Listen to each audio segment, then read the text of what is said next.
മാസങ്ങളോളം കത്തിച്ചില്ലേ ആരെ? നമ്രൂദ്. എന്ത്? തീക്കുണ്ടാരം. എന്തിനെ? ഇബ്രാഹിം നബിയെ കത്തിച്ചു കൊല്ലാൻ. എന്നിട്ട്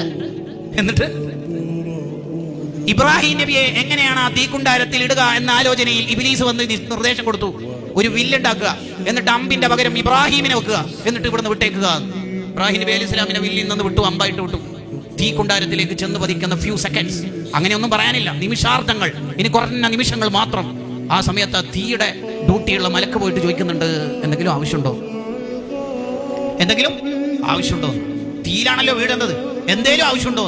അതിന് ഖലീലുല്ലാഹി ഇബ്രാഹിം നബി അലൈഹി സ്വലാമിന്റെ വർത്താനം, നോ താങ്ക്സ്, ഒരാവശ്യമില്ല, ഏൽപ്പിക്കേണ്ട ആളെ ഏൽപ്പിച്ചിട്ടുണ്ട്, നോ താങ്ക്സ്, ഒരാവശ്യമില്ല, ഏൽപ്പിക്കേണ്ട റബ്ബിനെ ഏൽപ്പിച്ചിട്ടുണ്ട്.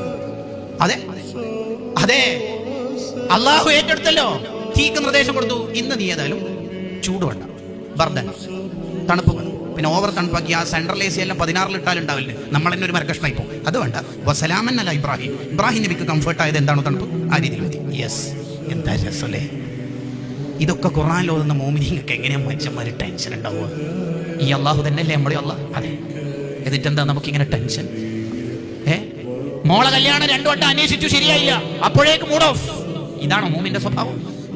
ഒമാനിലും ബഹ്റൈനിലും ബിസിനസ് ആരംഭിച്ചു, പൊട്ടിപ്പോയി, അപ്പോഴേക്ക് ആത്മഹത്യ പരിഹാരം. ഇതാണ് മുഅ്മിൻ? അല്ല. മുഅ്മിൻ എന്ന് പറഞ്ഞാൽ ആരാണ്? മുഅ്മിൻ എന്ന് പറഞ്ഞാൽ ആരാണ്? അജബൽ അംറിൽ മുഅ്മിൻ. മുഅ്മിനിന്റെ കാര്യം അത്ഭുതമല്ലേ. മുഅ്മിനിന് ആരോഗ്യം ഉണ്ടായാൽ അൽഹംദുലില്ലാഹ് പറഞ്ഞ കൂലി വാങ്ങും. മുഅ്മിനെ പരിപാലിച്ചാൽ ക്ഷമിച്ചിട്ട് കൂലി വാങ്ങും. മുഅ്മിൻ അനങ്ങിയാലും അനങ്ങിയിട്ടില്ലെങ്കിലും കൂലിനാ ഈ ഹദീസ് പറയുന്നത്. കുട്ടി ജനിച്ചാൽ സന്തോഷിക്കുന്നു, അൽഹംദുലില്ലാഹ് പറയുന്നു, ശുക്ർ ചെയ്യുന്നു, കൂലി വാങ്ങുന്നു. കുട്ടി മരിച്ചാൽ ഇന്നാലില്ല ചൊല്ലുന്നു, ക്ഷമിക്കുന്നു, കൂലി വാങ്ങുന്നു. മുഅ്മിന് അനങ്ങിയാലും തിരിഞ്ഞാലും കൂലി തന്നെ. ഇതാ ഹദീസിൽ പറയുന്നത് അജബൽ അംറിൽ മുഅ്മിൻ. മുഅ്മിനിന്റെ കാര്യം അത്ഭുതം തന്നെ. നമ്മൾ മുഅ്മിനാവണം. എന്തെങ്കിലും ഒന്ന് കേൾക്കുമ്പോഴേക്ക് ടെൻഷൻ, എന്തെങ്കിലും ഒന്ന് സംഭവിക്കുമ്പോഴേക്ക് അടുത്തത് ത്വലാക്ക്, അല്ലെങ്കിൽ വേറെ എന്തെങ്കിലും ബിസിനസ് മതിയാക്കലായി, എന്നെ കൊണ്ട് ഇതാവില്ല, ഞാൻ അവിടുന്ന് ഒഴിവാവലായി എന്നൊക്കെ തോന്നുന്നത് എന്തുകൊണ്ടാണ്? അതാണ് ഈമാനിന്റെ കുറവ്, അള്ളാഹുവിലുള്ള വിശ്വാസത്തിന്റെ കുറവ് എന്ന് പറയുന്നത്. ഒരു പരീക്ഷണം നമുക്ക് വരുന്നത് എന്തിനായിരിക്കും? ഇദാ ഹബ്ബല്ലാഹു അബ്ദൻ ഇബ്തലാഹു. ഒരു പരീക്ഷണം അള്ളാഹു നൽകുന്നത് ഒന്നിക്കിൽ നമ്മളെ ശുദ്ധീകരിക്കാൻ, കഴിഞ്ഞ കാലങ്ങളിലുള്ള തെറ്റുകുറ്റങ്ങളൊക്കെ പുറത്തു തരാൻ.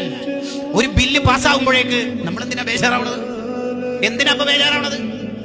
അപ്പുറത്ത് മിസൈലിന്റെ, ഇപ്പുറത്ത് വേറെ എന്തെങ്കിലും സംവിധാനങ്ങളിന്റെ തുരുതുര ചിത്രങ്ങൾ കാണുമ്പോൾ ഭയപ്പെടേണ്ടവരാണോ മുഅ്മിനീങ്ങൾ?